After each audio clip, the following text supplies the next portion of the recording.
భద్రకాళీ శరణం మమ.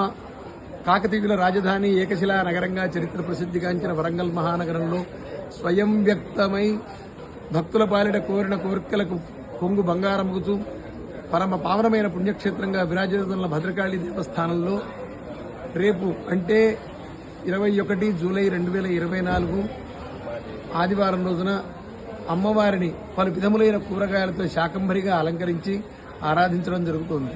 శాకంభరీం స్తువన్ ధ్యాయన్ జపన్ సంపూజయన్నమన్ అక్షయ్యం అచ్యుతేశీకరం అన్నపానామృతం ఫలం. శాకంభరిని ఎవరైతే ఆరాధిస్తారో జపిస్తారో వారికి అన్నపానామృత ఫలములు అక్షయ్యంగా సంప్రాప్తమవుతాయని శాస్త్రం చెప్తోంది. అట్లాగే ఆ అమ్మవారి యొక్క శరీరం నుండి ఆవిర్భవించిన ఆ కూరగాయలు ప్రజలకు జ్వరము ముసలితనము లేని రాకుండా కాపాడే రసములు కలిగిన ఫలములుగా ఉంటాయని శాస్త్రం చెప్తుంది.